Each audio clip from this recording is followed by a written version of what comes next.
I think we're ready to go. Okay.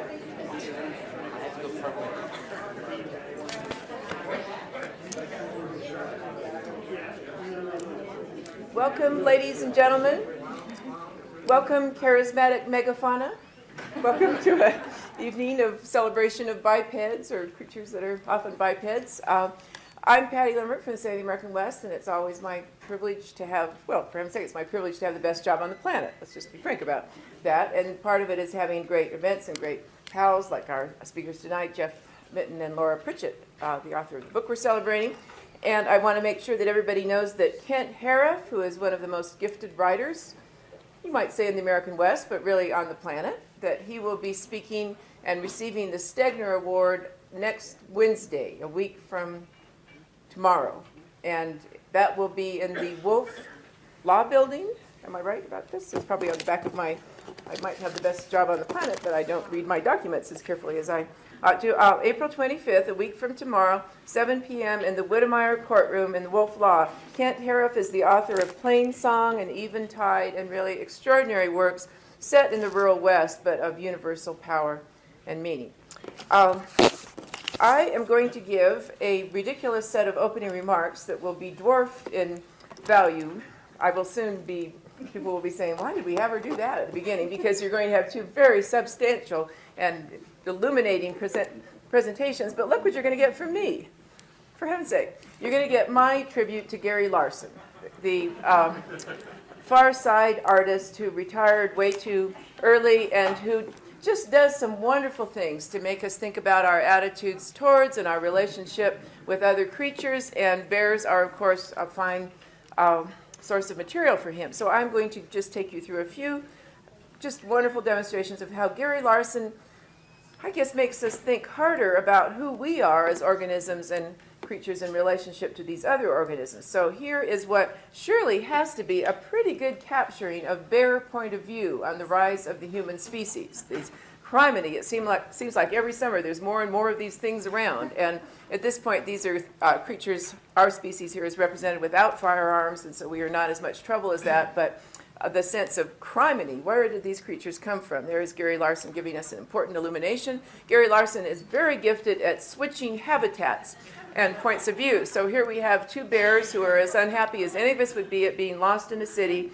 Well, we're lost, and it's probably just a matter of time before someone decides to shoot us, which has implications for the last 200 years of history and the attitudes that bears might have, but also captures how we ourselves sometimes feel in cities when we are lost.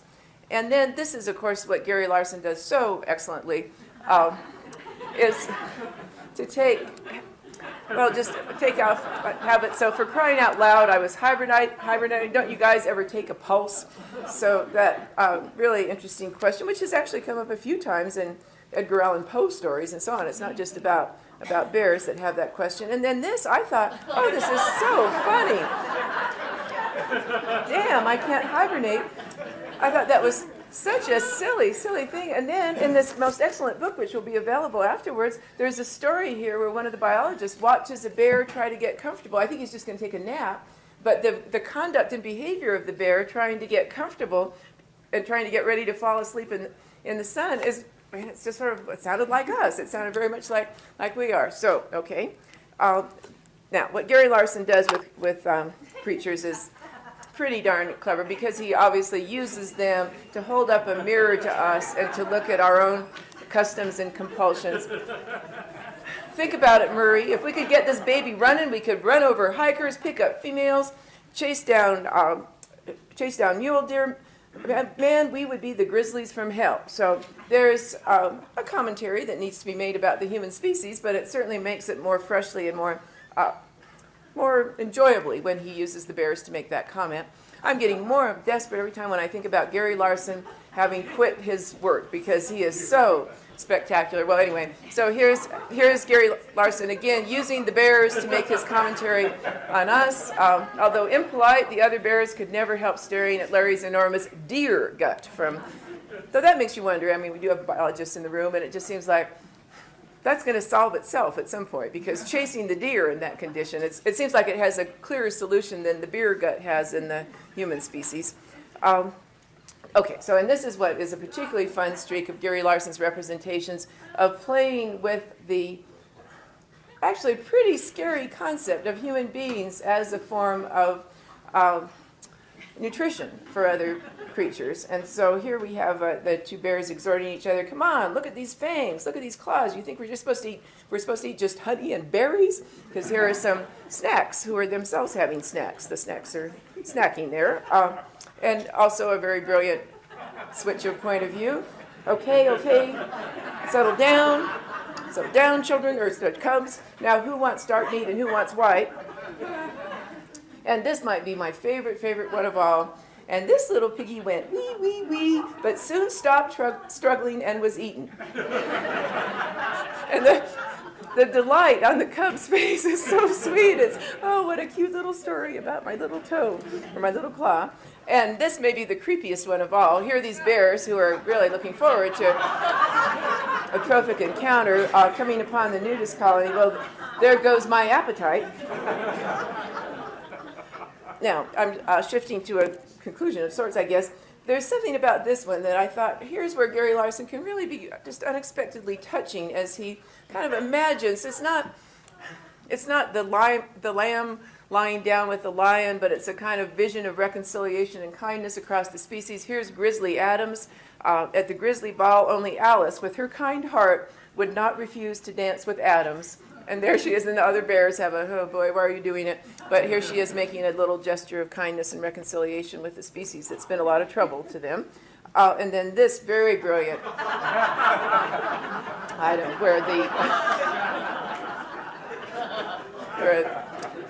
which is actually uncanny and uncomfortable to think of, oh, that's a funny cartoon, and yet the reverse of that has been our custom, to just pipe it out of our house and habitat and into theirs. And then, of course, this brilliant Gary Larson cartoon, which gets at everyone's personal and private thoughts on occasions of discomfort. I'm just thinking, ask the professor over there, don't ask me. So those are my opening remarks, which are different from other opening remarks I've had to give, but I will tell you that the student who got to work on this project with me at the center was the happiest work-study student on the planet. Had to go through and look out. Oh, which reminds me, I don't always forget, but I do too often. This is an event brought to you by the Center of the American West, and I'm not a particularly well-organized person, and so the fact that everything is moving so well, it's our Center of the American West team who are represented in various places. Kurt had a particularly important role this time because we were trying to get into this room, and there was some group in here watching a movie that did not want to give up its territory, and so we're in this room thanks to Kurt being forceful. And thank you for that, and Sam, who got us all hooked up electronically, and then there's a whole wonderful group of Honey and John and Jennifer, and who am I forgetting here? Anyway, they are charismatic megafauna. They are really in that mode and well-organized ones. So we have two speakers who are serious speakers and consequential speakers tonight, and we're going to start with Jeff Mitton from the Ecology and Environmental Biology Department here. Jeff Mitton is a ecologist, and his PhD is in ecology and evolution. He is also, though, just one of the really great, most gifted and committed science communicators.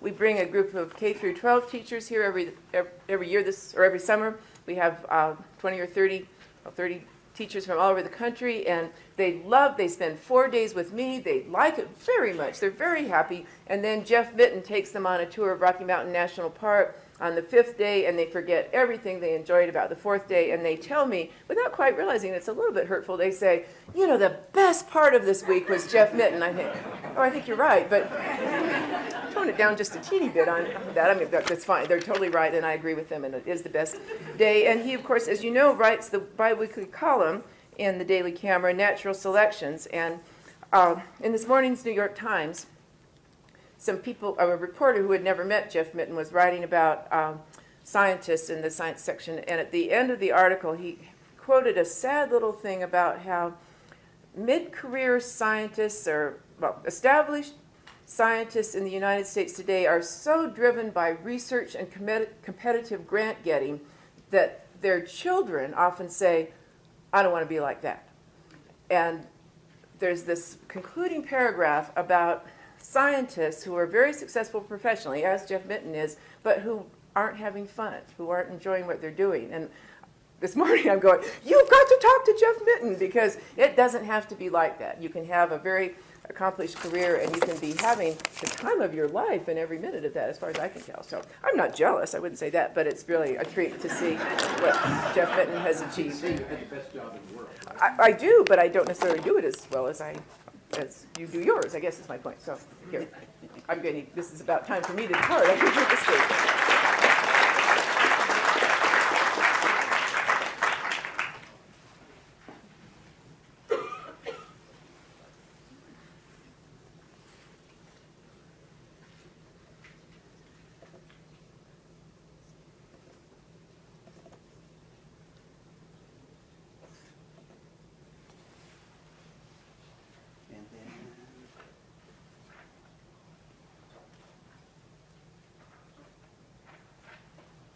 Hi, everybody.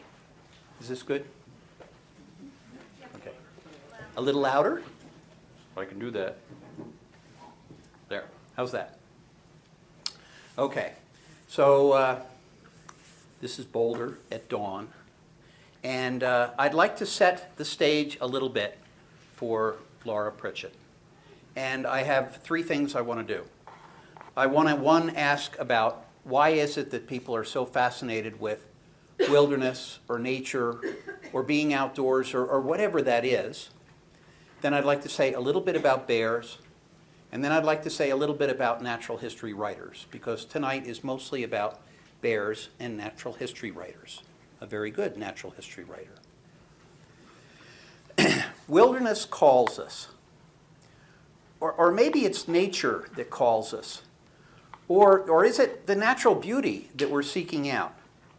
Well, the problem is that there's no consensus on this. I've done a lot of reading about it, and everybody has an opinion, but there is no consensus. There's no consensus on what is calling, or what the lure is, or who the sirens are. Maybe it's the vistas that at dawn are so extensive and so magical that all you can do is stare at them and watch until the light changes and the magic goes away. Or maybe it's the changing of the seasons that we need to experience by getting outside and to get up into the mountains and see the places where the last shaft of sunlight picks out a grove of aspen in the meadow. Focus the images. They're a little out of focus.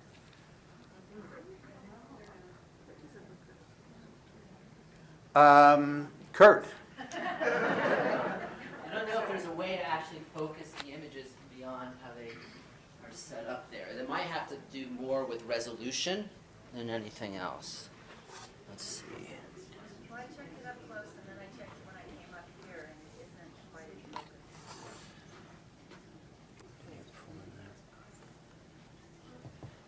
Can we go to settings and change it on the computer? You might be able to change settings on the computer.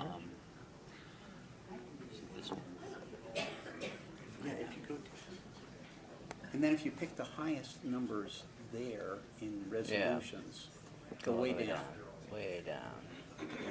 Yeah, Okay. try that. See what that does. It might take a minute. Confirm. It's not coming there. Confirm new display setting. Okay, yeah. Yeah, that's it. And We then could do this. detect displays.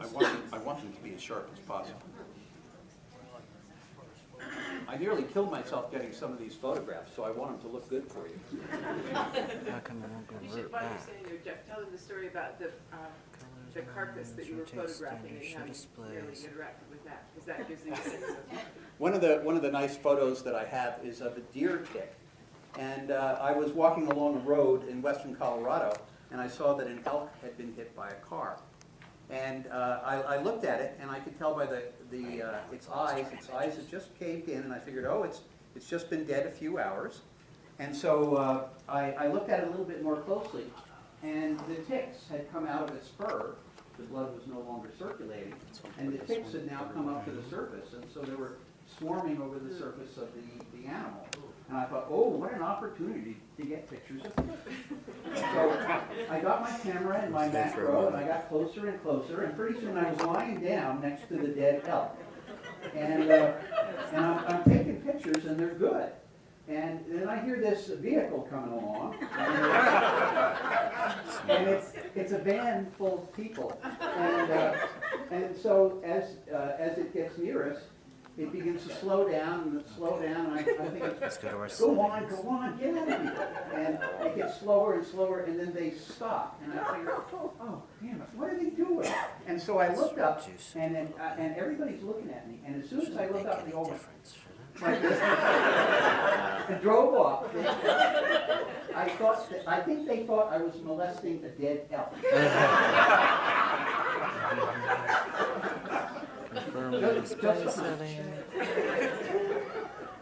Is that the story you know? The text displays. Sort of, Pearce in position to taking a picture of it, almost took a forward double. So If you could dim the lights back here, it would help a lot. Okay, let us, So there was another one. I found a dead elk up on a mountain, and I saw sarcophagus beetles all over it, and these were eating the flesh. And I've seen pictures of those, but here they were in real life, and I thought, this is an opportunity. So I started taking pictures of those, and I was a little bit shaky, and I didn't have a tripod with me. But there was a tree that had fallen down, and the branch was over here. So I was leaning against that branch and taking pictures of the beetles. yeah, it's definitely one of And those the things. branch snapped. And I had this moment where I was like this over this stench-emitting carcass of elk.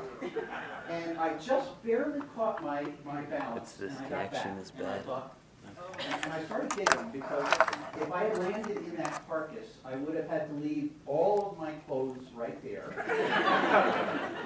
and walk off the mountain with no clothes. Oh. It was ripe. Maybe. We are close. We're getting there.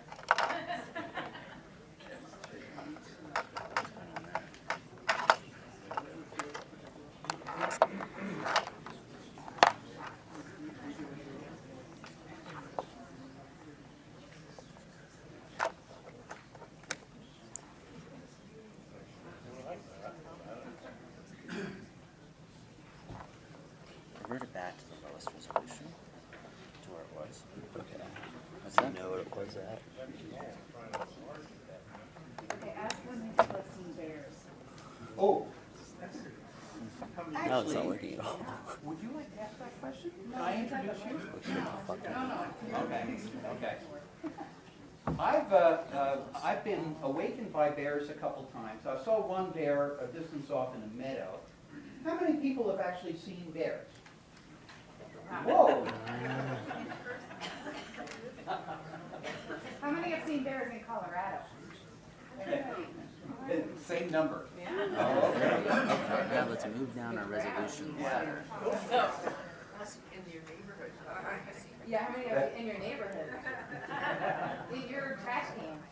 The ability to transmit information through it's working. Your house. Okay, good. Now, a little bit more.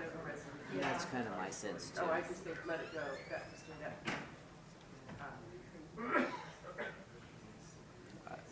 Okay, it's good.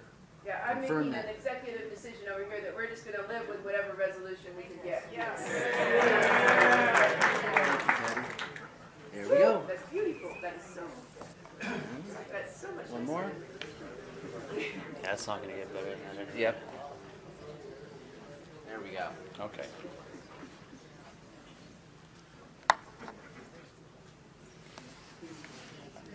Some people get out into nature or call nature because they want to hike a moderate distance across some fairly inhospitable territory. to see some things that a lot of people, most people, have never seen and never will see. Why is it that we go out there?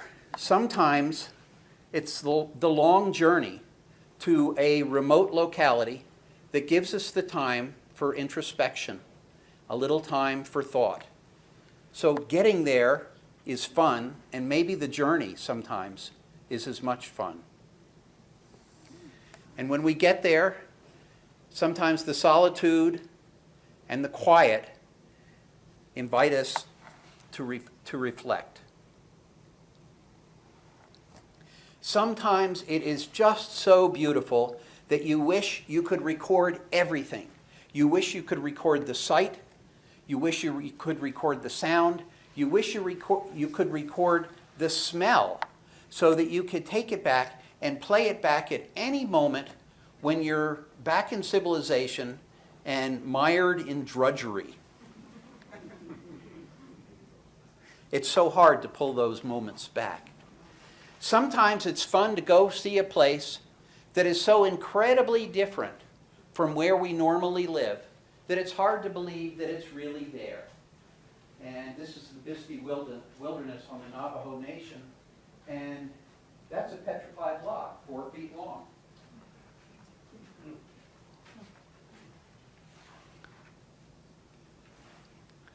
Sometimes we like to get out because in the last light of day, the landscape around us takes on a different view, a different hue, different shadows, more contrast, and it just makes it look different. Or maybe it's the earliest light of the day. That light is exciting because somehow it seems to promise us a brilliant day and a wonderful day to follow. Or maybe we go out, maybe we hear that call so that we can go see wilderness that thankfully seems to go over the horizon. It's absolutely beautiful. Most of it nearly inaccessible, nearly. If you want to, you can get there. You really have to want to. And it's just wonderful to get even close to it. But for some people, it's not the big adventure to go to the big landscape. Some people go outside and they don't even have to go very far. And they find something that's beautiful and memorable and worthy of watching. And so for some, it's just the flowers or the butterflies. And for some people, there's nothing more beautiful than a strand of barbed wire. Or there's something fascinating about an insect bigger than a hummingbird, an insect that can fly 20 miles an hour, be eating one carcass while it's hunting for the next. Or sometimes it's fun, you don't have to go very far, just the nearest wetland. And you can see all sorts of things you didn't really understand were there. Just take a little time and watch. Or one of the rivers on the western slopes. They're absolutely crawling with these beautifully, wonderfully behaved garter snakes that hunt fish. If you walk along in the late summer in the shallow, clear water, about every 50 feet, you'll see one of these garter snakes. Or you can go to a cattail marsh, and there's all sorts of drama. There's male yellowheads fighting with other males. There's yellowheads fighting with red-winged blackbirds. And then there's all sorts of things beyond that. There's lots of things to watch and to listen to. One of the things I enjoy doing just to get outside is to go to the sandy banks of the Arkansas River in Browns Canyon and just sit my butt down in the sand, and I let nature come to me. And just by sitting there, here comes something, and it's looking me over, and then something else has come by to say hello. It's just nice to be out. Sometimes you see something that's really a bit unusual, and it takes a little thinking. Young beavers, especially the males, will go walkabout. They want to find a new territory for themselves.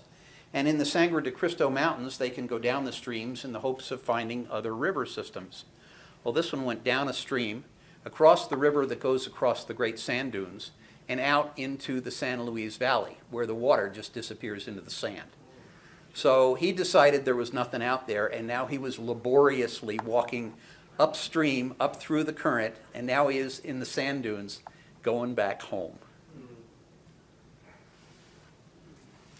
I find that insects on flowers are beautiful quarry, and I like to shoot them with a camera.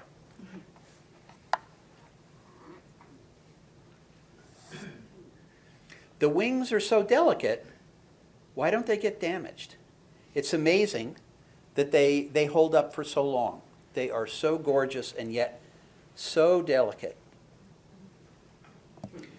I think one of the most fun things to do is to go find a talus slope. Just sit down and be very quiet, and after about 10 to 20 minutes, they come out.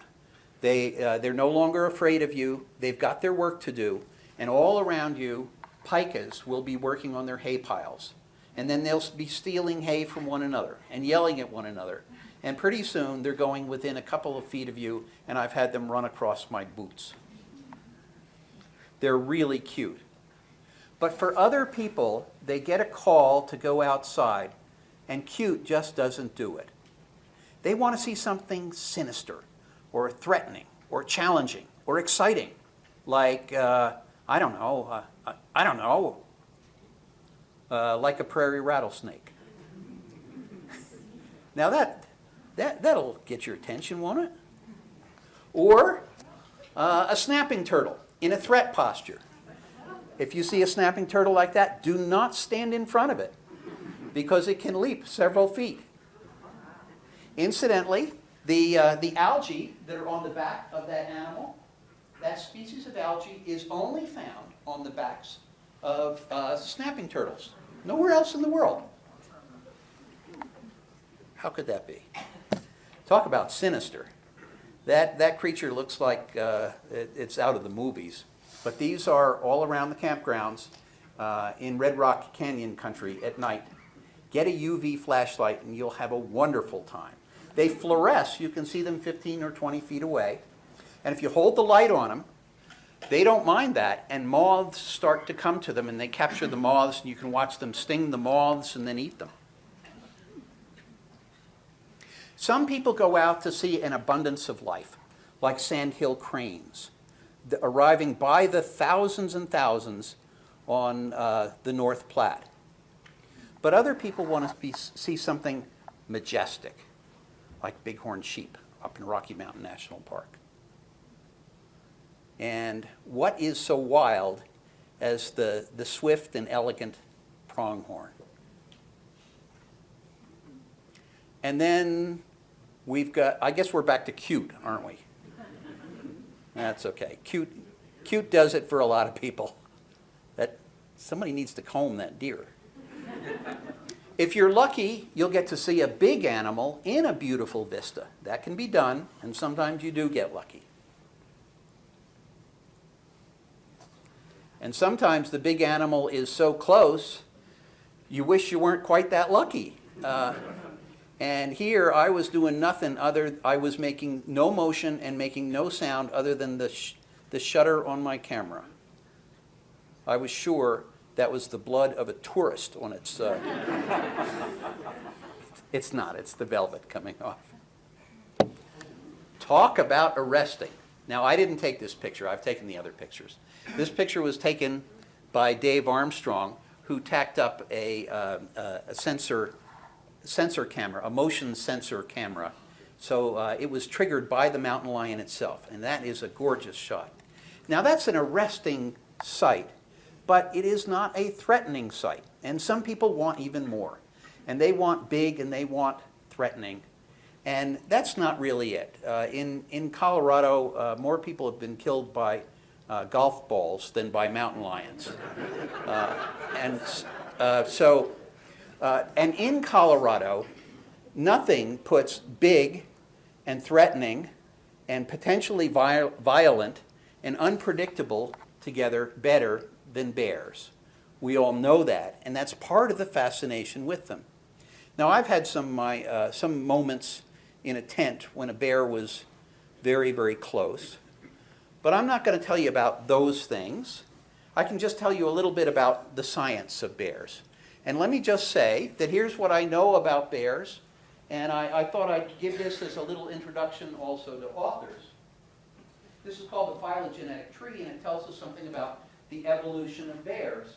And bears split off from everybody else about 38 million years ago. And the extant, most original type of bear that we have today is the giant panda. And next after that came the spectacled bear. And then there are three couplets of bears. There's the sun bear and the sloth bear that are fairly closely related. Then there are black bears, the Asian black and the American black bear. And then there's that other couplet, and those are called brown bear. Some people call it a brown bear, some people call it a grizzly bear, and the polar bear. Now, the bears separated from everybody else about 38 million years ago, and black bears separated from brown bears about 5 million years ago. Polar bears are really very recent, only 150,000 years ago, and maybe more recent than that. And they may have evolved a couple of times. So that's a really new species. I'm not going to say very much, I'm not going to say anything more about bears. I'm going to leave that to Laura. But I bet you'd like to see a phylogenetic tree of naturalist writers. And I thought that would be really neat, a complement to this, balance and symmetry and everything. And it seemed like such a good idea, and then I thought about it, and I thought, how in the world would you do that? I don't know how to do that. And so I realized that I don't know enough about writing to do that, and I better stick to what I do know. So what I do know is what has moved me and what I like. And I'd like to tell you just a little bit about my history and learning about natural history. In 1953, Jacques Cousteau wrote The Silent World. It was about scuba diving and being underwater. I found that book in 1957 when I was 9 years old. And 2 years after that, when I was 12, I was scuba diving. That was 1959. I'm still scuba diving today. That's the impact that that book had on me. Next came Rachel Carson. I think I read everything she wrote. But the ones that I liked best were her natural writing about the shore, the edge of the sea, under the sea wind, and the sea around us. And then right after that, John and Mildred Keel, Life and Death of the Salt Marsh. And I did my doctoral thesis in a salt marsh. So these things really did profoundly impact what I liked and what I did. After that, it was Lauren Isley. No one can describe the gulfs of time involved in evolution better than Lauren Isley. And he wrote many things for naturalists and for evolutionary biologists. For example, The Man Who Saw Through Time, An Immense Journey. Aldo Leopold and Edward Abbey taught me that you will find beauty if you go look in a place with an open mind, looking for beauty. Because you can find it almost anywhere. It's a matter of having the right mindset. Now, those are the giants. There are some contemporary writers in natural history, the next generation, that are also very good. And there's some contemporary ones that are right here in town. People that I really admire are Steve Jones, Ruth Carol Cushman, and Joyce Gellhorn. You probably know their books. Red Center here on campus, I have 3 of his. And in Boulder tonight, Laura Pritchett. Please welcome Laura Pritchett.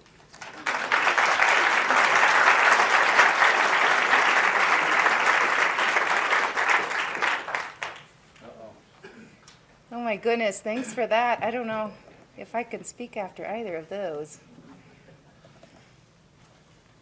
Patty's humor and your photos. Well, Gary Larson's humor captured by you. Thank you. I'm just going to hold it again. All right. Can everyone hear me okay? Great. Well, thanks so much for that, and to the center, and to Patty and Honey and Kurt, and for all of you for being here to learn a little bit about bears. So here's the story. About 2 years ago, I was asked to write a book about Colorado's bears, and I decided to mull it over for a week or so because committing to a book is a big deal. I mean, it takes a lot of time. And also because I'm no huge, amazing bear expert, and so I knew I'd have a lot to learn. So that very week that I was mulling it over, a bear came into our yard, tried to break into my chicken house, tried to break into my neighbor's trash can, unsuccessfully in both cases, stood outside my window huffing, and then I decided that I should write a book about bears. So I traveled around the state for about a year talking to people. I did a lot of research looking into old historical accounts, and I put together what I thought was the best of the best in the, narrowed it all down into the best Colorado bear stories, which is in the book. And tonight's presentation is sort of a highlight of that. And so that's what I'll be talking about tonight. This bear is taken by a friend of mine near Aspen. But I want to start by talking about the past, and the past means grizzlies. We used to have a lot of grizzlies in this state. Is it flipping without me wanting to? Okay.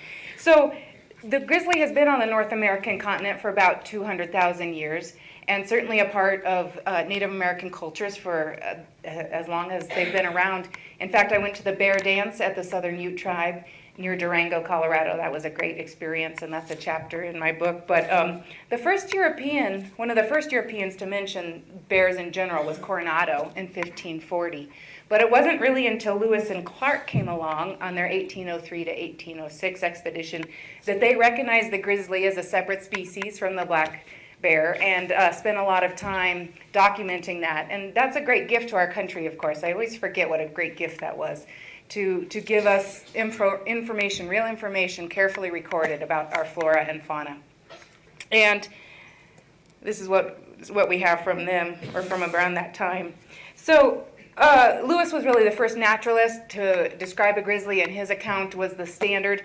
Several other people followed. One was Zebulon Pike, and I didn't realize until I wrote this book what a crazy nut he was. He was crazy.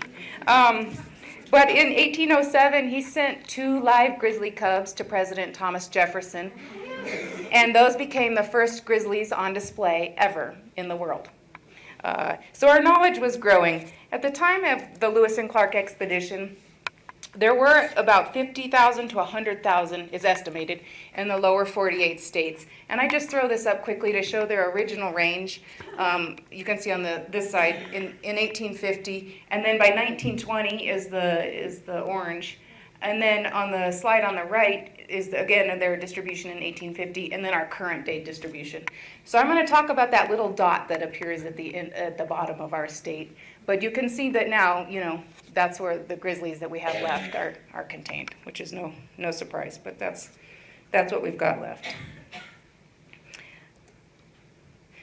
So grizzlies were gone from this part of the state by about the 1920s, but populations, and it was pretty systematic and purposeful. Government trappers were there taking down grizzlies, and there was a lot of killing going on. But up until the 1950s, there was still a viable population in the southern part of the state. And then in 1959, a government trapper who had killed hundreds and hundreds of bears killed what was thought was the last grizzly of our state. And soon after they were federally protected, or not soon after, but a little after they were federally protected, but everyone thought that the law was moot anyway because there was nothing left to protect. But then something I think is amazing happened. In 1979, which is really not that long ago, a guy named Ed Wiseman, who was out hunting for elk, bow hunting for elk, he says he was attacked by a grizzly, and he stabbed the grizzly with a handheld arrow. There's no doubt he was ripped up and barely survived this ordeal. The debate, though, is who killed who, because it was a federal investigation, since grizzlies are endangered. And it was sent to CSU, the bear was sent to CSU for necropsy, and I got to go see its hide and skull, which is now in the Denver Museum of Nature and Science. And the interesting thing about this bear, besides the who he said, she said kind of what really happened there, was that she was a female and she had showed signs of lactation, which means there had to have been a male to impregnate her, and cubs that possibly outlived her. And so this gives rise to the whole idea that our state might have a few grizzlies left, probably not in a viable sustaining population, but a few left. And I talked to plenty of people who believe that they are there and that they've seen them. And it's a little bit more than a Sasquatch kind of situation. There's some real studies going on, DNA, hair sampling, and that sort of thing. And I think it's just interesting to think that our state still might have enough wildness left to protect a grizzly or two. But our most famous bear is what I want to talk about next. This is a grizzly bear. This is Old Mose.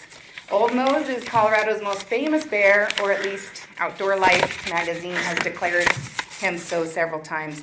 But it is a really interesting story and certainly shows the zeitgeist of the time. Old Mose lived in the southern part of the state, and he was called the King of the Grizzly. And it did start with a tragedy. In 1883, a guy named Jacob Radcliffe went hunting for meat. And I did not know this either when I wrote the book, but deer and elk populations at that time were at the lowest they have ever been. Meat was really those populations were very overhunted to feed the miners in their camps. And so it was hard to get meat. So he went out to get meat, and he was attacked by a grizzly, and he was very torn up, and a doctor was rode in on horse and tried to help him out. But he suffered for 3 days, and right before he died, he was reported to have said, "Boys, don't hunt that bear." But hunt the bear they did, and this gentleman on the right, who has the unfortunate name of Mr. Wharton Pig, became obsessed. And I think obsessions are always interesting. I mean, I hope we all have one at some point in time because they're fascinating. But he became obsessed with getting Old Mose. And truly obsessed. He really thought it was his bear, that it was his right, and that he was going to get Old Mose. He hunted that bear for 20 years. Every spring, every fall, for 20 years. He even bought the ranch where Old Mose's territory mainly overlapped. He did at one point succeed in trapping 3 of Old Mose's toes off, giving Old Mose a distinctive footprint.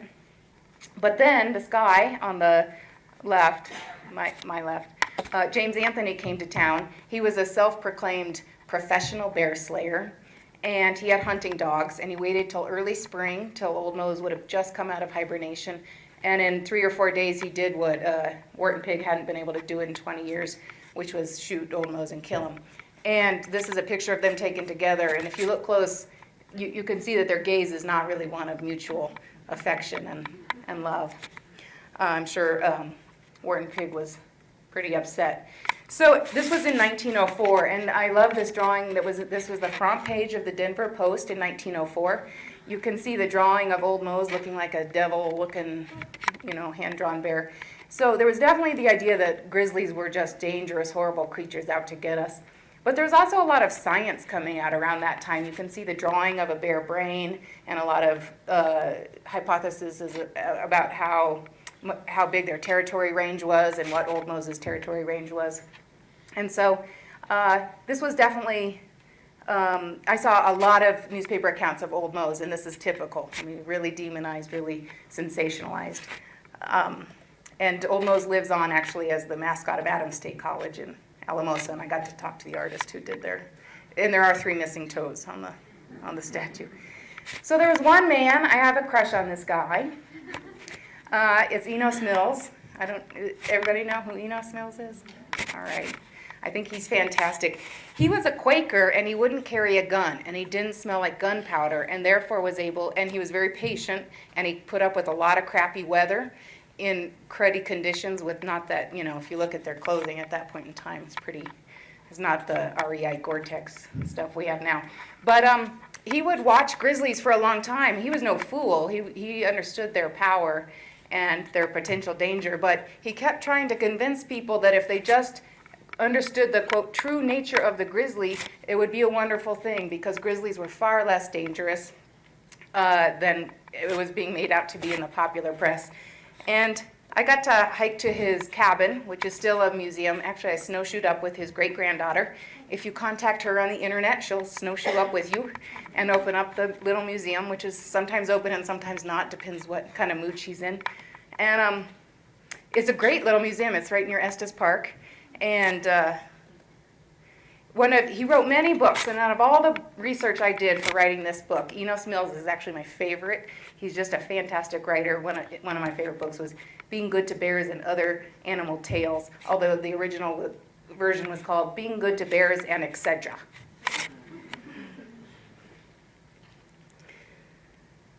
So one other little historical story. In the same year as Old Mose was shot in 1904, Roosevelt had just been elected, had just gotten over malaria. Turmoil in Europe was increasing. Taft begged him not to come hunting for bears in Colorado, but he insisted. And that's a whole chapter in my book. I'm not going to go into it. But he set up Camp Roosevelt, and I just want to talk about the most interesting thing to me that came out of that research. We all know the story of how Teddy Roosevelt created the teddy bear because he had a bad day hunting, and the maids at Hotel Colorado sewed him a little creature out of material, and they gave it to him, and hence we had the teddy bear.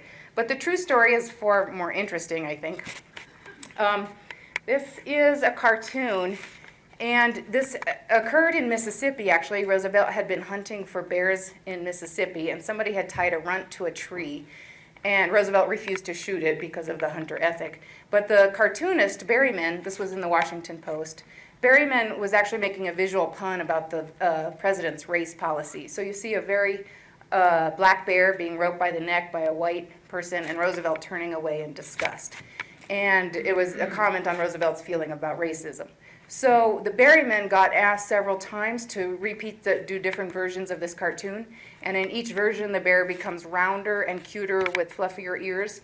And it was soon after these cartoons ran that FAO and Schwartz started making our teddy bears. I did not know that. Oops, sorry. I want to talk a little bit, though, about our real bears in this state, which are our black bears. If the grizzlies are indeed gone, then the black bears are our largest carnivore in the state. There are an estimated 10 to 12,000 of them here, although it's really hard for CPW, Colorado Parks and Wildlife, which used to be DOW, Division of Wildlife. It's really hard for them to count them, unlike elk and deer populations where they can do flyovers and that sort of thing. It's pretty hard to keep track of bears, but they have their estimates, and there's about 12,000 in the state, they think. They're not always black. They can be brown, they can be blonde, they can be cinnamon. They can change within a season, and they can change within their lifetime, as I understand it. So despite being a Colorado native and being outdoors a lot, I haven't seen that many bears. So the most probably exciting part of this book, writing this book for me, was getting to climb into a bear den.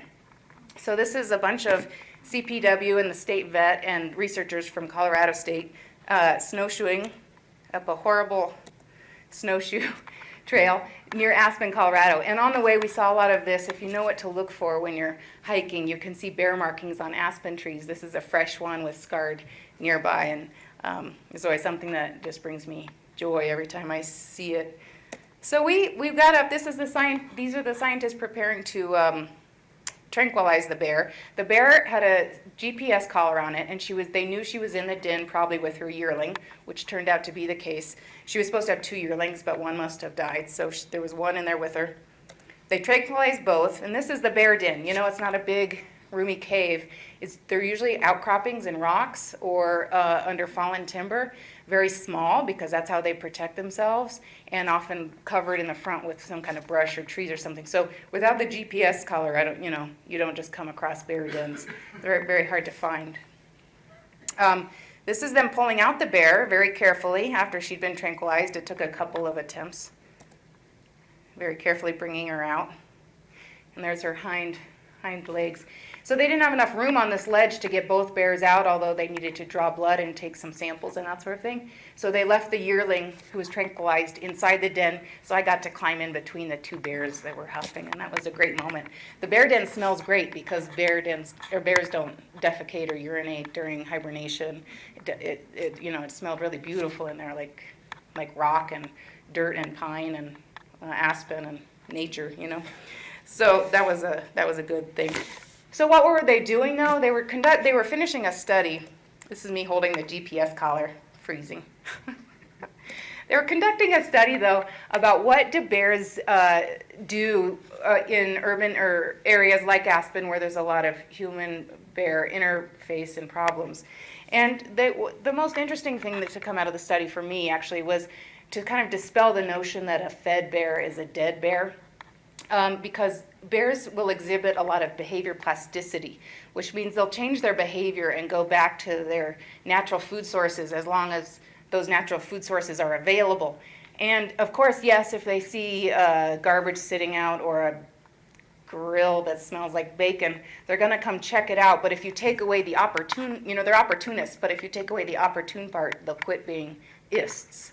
And so there's a lot of that, gives a lot of hope that bears can go back to their natural food sources. This is a picture of some of those. I just want to make sure I get it right here. Choke cherry, hawthorn, gooseberry, elderberry, rose hips, pea vine, waterleaf, meadow rue, and gamble oak. So this is what we hope to see, and this, bears foraging for natural food sources. But that is not always what we do see, and so the last part of my presentation, I just wanted to talk a little bit about our future, since we do live side by side, and we do share the same space. The problem is that condos and homes, in this area in particular, this is a great bear habitat area, so is Colorado Springs, so is Durango, that homes are often placed at the same altitude as good bear habitat. So of course there's going to be conflict, and the conflict years are always the years of bad drought or the years in which there's been a freeze and the berries didn't produce very well. So bears need, more than almost any other animal that we have in the state, bears are directed by their stomachs. They just need so many calories, and almost all of their day is taken up by looking for food. This is especially true in the fall when they need 20,000 calories a day. I think that's amazing, 20,000 calories. In the part of their life that's called hyperphagia, which is before they head into hibernation. They need a lot. And like bird seed and trash has a lot of calories. And so that's what they're looking for. So what we see is bears coming into our habitat. They don't know any better, and I'm going to argue that it's our behavior that needs to change, not theirs. And so we see this. And I was going to ask, out of all the have seen bears, how many were looking in the trash? How many were in natural areas? Raise your hand if it was in natural areas. Is a campground a natural area? Yeah. And then how much was in trash cans? Oh, so this crowd's great because there's very few trash. What we see is this and this. Here's my little bit of humor. Oh, it keeps blinking blue. I shouldn't, but I'm going to have the garbage. And we see, and they will have the garbage, So you see stuff like this, and this. But what we don't see so much, and isn't always in the news, is this, and this. Because bears will cross streets in order to get to dumpsters. They'll also climb electrical poles to escape humans when they're scared, and then they get electrocuted. So luckily, we have a lot of Bear Smart, Bear Aware programs pop up around the state. That's basically their mission is to keep track of incidents, to advocate for bear-proof containers, which I know has been in the news here, and also just to get on the case of city council and county commissioners, that sort of thing, to enforce bear-aware policies and to also educate people, since everybody I talked to in the CPW just said, if we could just educate people to take care of their trash, it would make our jobs 95% easier, and the bears' lives 95% better. In Durango, actually, where they have also run out of money for bear-proof containers, they're just handing out ratchet straps. And studies into bear-proofing containers continues. This is actually in Yellowstone, in an enclosed area where these grizzlies cannot be put out into the general populace, I guess. And so they have this testing facility where companies bring in trash cans to see how well they work, which is a pretty good idea. I don't think it's so easy to design something that a bear can't get into. I went up there. I did not take these pictures, but I did go up there. So taking out the trash seems like such an easy, no-brainer sort of thing to do, but it's an inconvenience to always secure your trash. Also, one recent study found that trash that gets taken out the night before trash pickup in mountain towns is visited 70% of the time by bears, And if you take it out in the morning, that same trash is visited by 2% of the bears. So this really makes a huge difference in terms of timing takeout. But then you get a lot of people saying, well, I can't, I need to be at work, or it's really inconvenient. To which, most Bear Aware and most CPW folks say, too bad, you live in bear country and you need to take care of your bears. So what we're hoping is to see less of this, a little more of that, and that. And that. These are all Colorado bears. Some of the bear encounters, by the way, I forgot to mention this, it's really problematic for the bears, but it's problematic for people too. There have been 3 deaths in our state. 2 of those could have been prevented. They had to do with feeding and food sources. One was just an anomaly, and when they caught that bear and necropsied it, it had a plastic bucket in its stomach. It was probably starving to death. It attacked a guy in 1971 in Rocky Mountain National Park. And by the way, Rocky Mountain National Park has very few bears. The habitat just isn't that great. Right there, there's not enough grass to sustain a large population. But I also talked to several people who had serious run-ins, and that's part of the book too. I'm not trying to glorify the danger, but there's a small danger, but it's generally preventable. So we just hope to see this and this. And I guess the final lesson in writing the book was just that once you start to know a creature, you can fall in love. And once you fall in love, you want to protect. And this great state has the great gift of bears, and just that renewed conviction that we also have the responsibility then of taking care of the bears and their habitat. And I want to end with a William Kittredge quote. He's saying that to preserve land or to preserve space for the wanderings of a great and sacred animal who can teach us, if nothing else, by his power and his dilemma, a little common humility.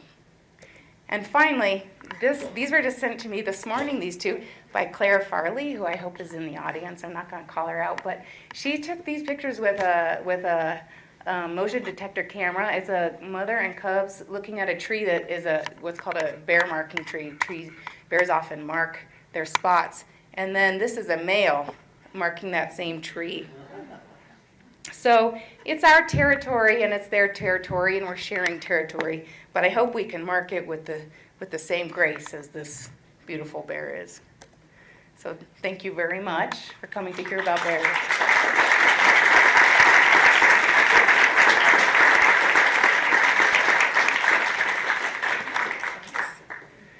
Are there any questions? Either of us can field questions about bears, writing, biology? Gary Larson? Patty gets those. How many actual break-ins into houses and cabins have you encountered? That's a question. That's a good question. I'd be curious how many calls get made about bears breaking into houses and in what areas. I will say that bear break-ins bear-human conflict accounts for 1/3 of all bear mortalities in the state. So a certain number of bears die for natural causes. Some die because of hunting. There's fall hunting for bears in the state. And then about 1/3 is because they've either had to be put down because they've become a nuisance bear or a problem bear, or they somehow die in that interaction. So I know that figure, but I don't know how many bear break-ins we have. The vast majority of bears are very shy, stay up in the mountains and stay near their habitat. But once they've figured out that they can come to a house, it really takes just once, the scientists think, of smelling food or getting in a house or getting garbage. And of course they're going to remember that. They're very smart. And it takes, one study showed actually that sometimes a bear will come back 2 more times, and if they're not satisfied, they don't find anything yummy, they're going to change their behavior and head right back up to the mountains. But some bears, it takes 20 times. They're going to check out the same spot 20 times before they decide to give up. That's why preventing it in the first place is so important. But once you've had a bear break-in, you got to decide what to do with that. Yeah. I feel like there's a hand up there. Do bears come out of hibernation by date or by temperature? Do you know the answer to that? No. They come out of hibernation around now. So the people in the Rocky Mountain National Park area have just seen their first bears. So I think they're just coming out now. They can't just go eating right away. It would wreck up their stomach, I know. So they start eating grasses very slowly. reawakening their digestive system. And I think they're coming out earlier because everything's blooming earlier. Actually, some bears don't go into hibernation at all if they have a food source. If they have like a source of dog food, for example, they'll never head into hibernation because they have that calorie load. So if there's no reason for them to go into hibernation, they'll just resist. So I imagine it has to do with the food. Yeah. What about You want to come up here? bad stuff that they eat? I mean, that, people, seen that bear eating that Coca-Cola. Yeah, well, I was showed one picture by a guy, the CPW folks in Aspen, and there was a bear that keeps breaking into the Kentucky Fried Chicken and eating the lard, and it looks sick. It did not look healthy, and then it's not natural. So I don't think it's good for them either. Yes. Have you ever heard Lewis and Clark's ideas of grizzly bear? That they were great grizzled creatures? No, what was their idea? I read their journals, and of course their guns were not quite as powerful as they are now. So they kept running into these big, huge grizzly bears. And finally, they wrote in their journals, excuse language, these damn things can't even be killed. Yeah, I did read. It's hard to kill a grizzly. Actually, that old Mose who I showed the photo, he had when they looked at his carcass, he had been shot 6 times. So he had 6 old wounds that had healed over. Yes. What's their normal range? How large an area do they normally? I'm talking about black bear in Colorado today. Do you know that? Well, males have a larger range, of course. Females, I think it depends, I guess it's my understanding that it depends on the food source. They'll range quite a lot. There's one interesting story in the book about a one-eyed bear. She had one eye blinded and they tried to move her, and often bears will return. That's why it's controversial, like whether or not trapping a bear and moving it does any good, because they'll usually return. They have some kind of homing instinct. But this bear, because it was blind in one eye, instead of coming directly back, took a huge circuitous route. They had a GPS collar on her. And she did a huge range. And so that showed that they're capable of huge ranges. But I think it just has to do with what other bear population is out there and what the food sources are. You're supposed to know that. You're the scientist. You wrote the book. I wrote about the stories. Yes. Oh, we live on the lower part of Flagstaff, and we've had a lot of bear encounters over the years, but they always seem to run off. I mean, I don't feel like they would attack us. Am I wrong in that? I mean, they seem afraid of humans for the most part. Yes, I think bears are very afraid of humans. And they're very shy, they're hard to see, and they'll do a bluff charge. They'll stand up. If they stand up, they're just trying to check you out. And they'll do a bluff charge, but of course that's scary if a bear's running at you. They just take off. And yeah, I If think, they're treated, they'll whine a lot because they're worried they don't know how to get out. yeah. I think they're very shy and very reclusive. That's one reason I didn't want to write the book. I was like, how am I supposed to write a book about something that no one ever sees? But yeah. Did you ever see a picture, I think it was a video camera, of a cat standing on his porch defending his house from a bear? No, I'll have to find that. That's hilarious. Good for the cat. There's a hand way up there. I'm curious, can either of you comment on the relationship between bears and wolves, with all the discussion about reintroducing wolves in Yellowstone and possibly in Colorado? What's that encounter about?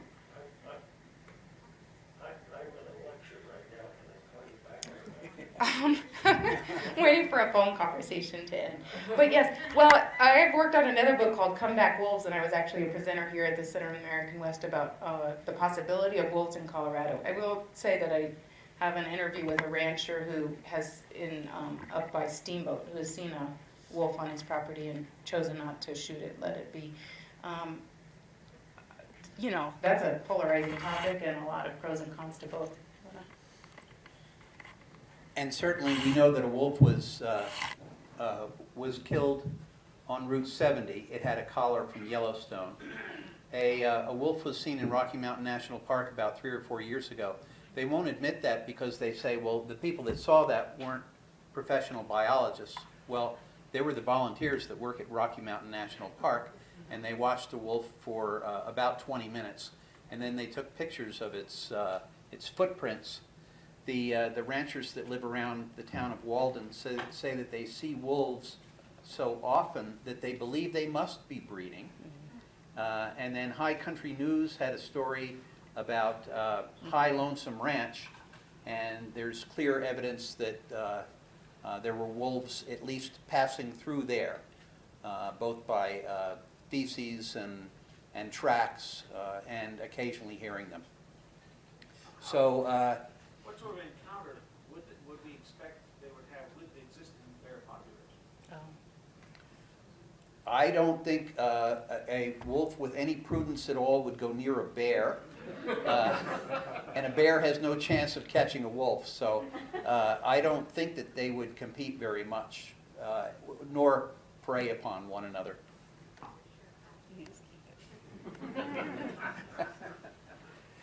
Yes. I don't really have this question fully formed, but it's something about approaching this subject and then not knowing what you're going to discover, probably having preconceptions, then being surprised, and then having to figure out of all the data and stories you collected, what to keep in and what to leave out. You know, beyond the idea of, oh, this is the best stuff, I'm guessing there was like some way you had to approach it, either objectively or maybe you did. Maybe you decided to get I don't know. I just want to know kind of that filing process for you. Yeah, it was very interesting for me because of this. I decided that I started out as a fiction writer. My first 2 books are fiction. And for me, that act of writing fiction is the act of discovery, because I don't know what's happening with my characters until I write that. But in nonfiction, when I write for High Country News and Orion and lots of magazines, that's what pays some bills. And for nonfiction in general, it's the research that's the act of discovery. And then by the time I write it, I know what has been discovered in my brain and what I want to articulate. So they're really 2 different processes, and I enjoy both.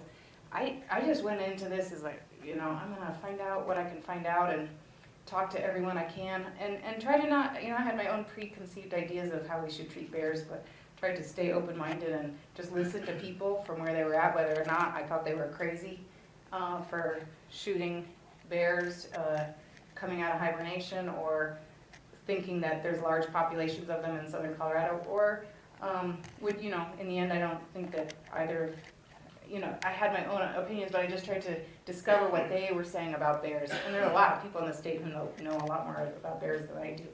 So it was fun just to shut up and listen to them. Yes. I have 2 questions. If you walk around Flagstaff, at times you can smell it. That's what I think is the bear smell. Is that so? Oh, they smell horrible. And Well, the other yes. question is, where does the honey come in? Where does the honey come in? You talk about honey. I don't know. It's a high-calorie food source. So there are bears regularly up on the hill, and my own garbage cans, always nicely closed with bungees, have been impaled a couple times by teeth. I've been woken up in the middle of the night by a bear snarling, I think probably just because a dog came up and sniffed it, and it snarled. So they've been in the back of my house a little bit, and I live by the St. Gertrude's Academy. I've seen a lot of bear feces right near Chautauqua, particularly in lower Gregory Canyon. And I often had the feeling that I saw so much there that either they spend the summer nights there, or else they have a den right at the base of the mountain. So they are there pretty regularly. And there was a very funny story one time. It was dinner time at Chautauqua, and people were queuing for dinner and asking when's their table going to be ready and things like that. And a mama bear came along and 2 cubs. And so everybody today has their cell phone. And so everybody whipped out their cell phone to call the police and say, bears.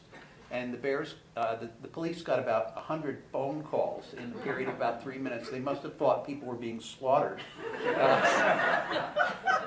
Poor bears went up a tree, and police had to get the people away from the bears, and they went away. What about honey? the honeybees do have natural hives in trees at the base of Chautauqua and in the park, and where they have natural hives, they have honey. And a bear will go after that, and they'll break open those hives and take the honey. It's an incredible amount of calories there. Should we really call the ones that we see a bear around Chautauqua? I sure would. Yeah. I wouldn't. I don't. Never have. We're hearing dissenting opinions. Yeah, we heard. Repeat the question. So the question was, should you call a ranger if you see a bear? And the answer is no to 2 yeses. That's what the answer is.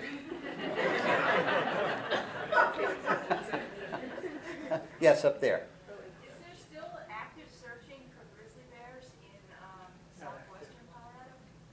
You do this one, because you've got something on the book on The last one that I know of was Rick Bass, and natural writer, and David Peterson, who wrote the last of the Grizzlies, or last Grizzlies, went up to take DNA samples and look for proof, but they did not find anything that proved the existence of a bear. Recently, there was a sighting that the CPW thought was credible enough that they sent up a helicopter to look in that area. They also didn't. They saw lots of tracks that they couldn't tell between a black bear and a grizzly bear. So from time to time things pop up, but as far as I know, there's no more studies. I do know that people go up on unofficial expeditions. Yeah, Sasquatch expeditions, he said. Yeah. Okay, in the back. Hi. Hi. Thank you so much for raising this topic and just caring about bears. I've done a lot of research just as a citizen in Boulder on our bears, and a couple things I have found across the board is a lot of people don't understand the 2-strike rule in Colorado, which if a bear is caught getting into garbage and gets tagged and relocated, if it comes back and it will not go back to open space, it will be killed, because it's considered a nuisance bear. And I've spent a day sitting under a tree watching a bear so that it wouldn't have to be killed by rangers, because they're just trying to protect people. And so the number one thing is the attractants, as you mentioned. And through the garbage services here in Boulder, you can get a bear-proof can, which works. It's an extra $10 a month per can. Or you can buy a can and go with a different garbage company that you just pay for hauling. But I think those 2 pieces of information, a lot of people just don't know. Yeah. And that in itself can really protect our bears. They're really just hungry, and they're going for easy food for high calories. And if we don't have the attractants, then they won't come. So. Yeah, just really quickly, the 2 strikes you're out policy, it's called, and it's a tragedy. The CPW folks I talked to said it was, of course, the least favorite part of their job. But the first time a bear gets caught, just in case you couldn't hear, it gets an ear tag, and if a tagged bear gets caught again causing trouble, they have to put the bear down. But even causing trouble is just getting in the garbage. It could, right, and it could be, and I think that's why the CPW folks, especially, I was just talking to a guy in Grand Lake. When people call him, he says, please remove your attractant. I'm not coming to your house. Remove your attractant, and if it's still a problem, call me. It's a real delicate balance between trying to protect people, but in so many of the cases, you just need to remove the stuff that's bringing the bear. Yes, I see someone raising their hand. Hi, I also am a Bear Aware volunteer, and Yay. just want to clarify the thing. It's not getting into garbage that gets them caught and tagged. And that's why I have volunteers and staff. They try to haze them. They try to get people to get their trash put away. And there's a reason to call the Division of Wildlife when you have a bear in your trash, because they'll typically try to get people to remove the attractants, come and haze the bear. The division, the CPW officers don't want to kill bears, so they want to prevent that. And as you mentioned, once a bear gets in, finds trash at your house, something good to eat, they'll probably come back again and again to the same place. So if you don't want them to come back, it's really better to call and try to get them chased away. It's the ones that come back, and then they're breaking into a house, and then they get put down.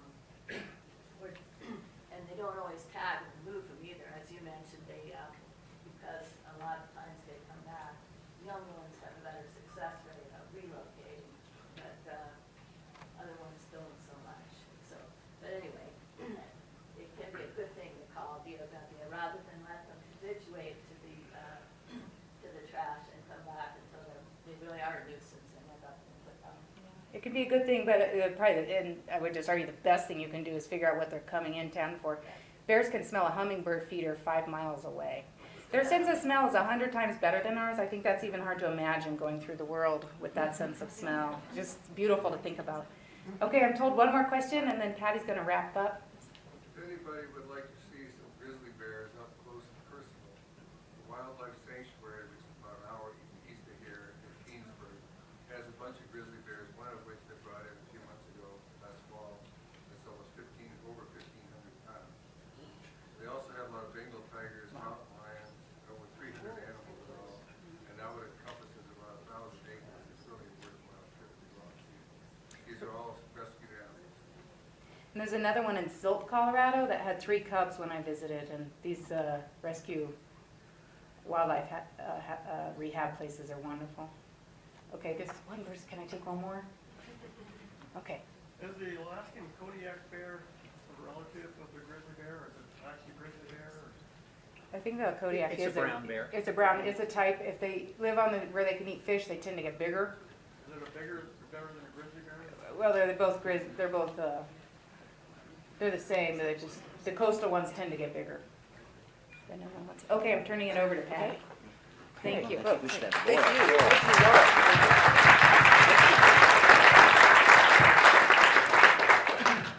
I am so taken with the notion of doing the what is it, how do you pronounce that, phylogeny? Phylogeny. Phylogeny of the nature writers. That is my summer project. I just thought it's going to be great. So I've read a lot and never had any system for what to do with my reading, so I am totally inspired by that. But I do want to say that Laura is quite the writer.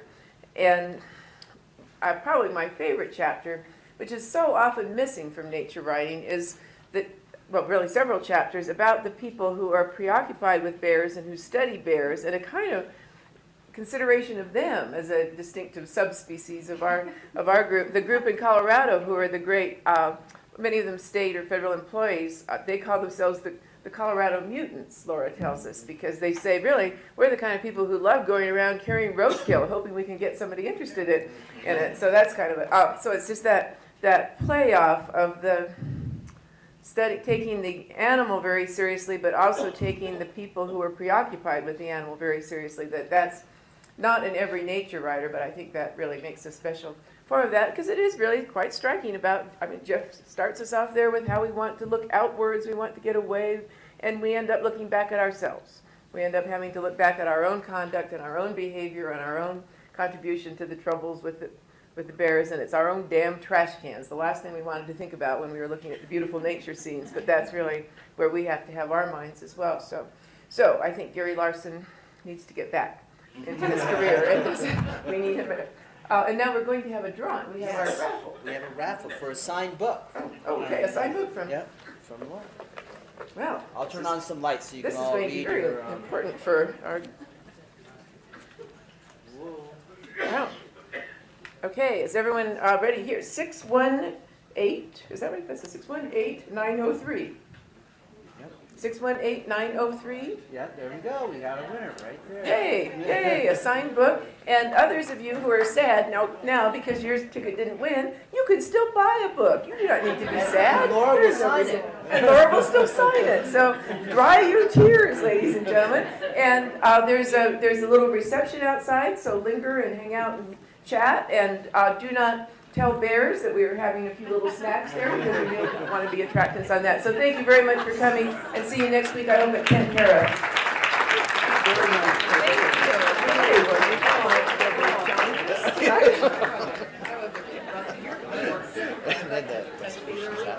Oh, for heaven's sake. In the middle of Bridget was in the middle of extracting a tooth. Oh, for heaven's sake. 12-year molars coming in just a little bit early. It's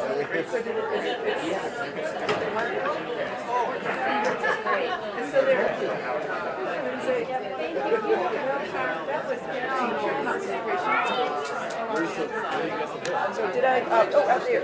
Up there, this is, did I steal someone's copy? Yep. So what did I miss? Oh, she won the book. Oh, maybe this is the book. No, it's my copy. It's the author's copy. It's the author's copy. So, yeah, so, we'll get. Dude, hi, Hughes, hi, hi from years ago.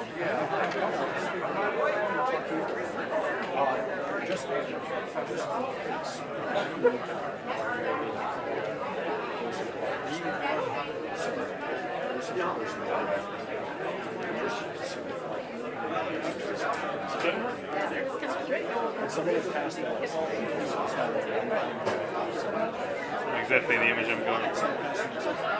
Not exactly the image I'm going for.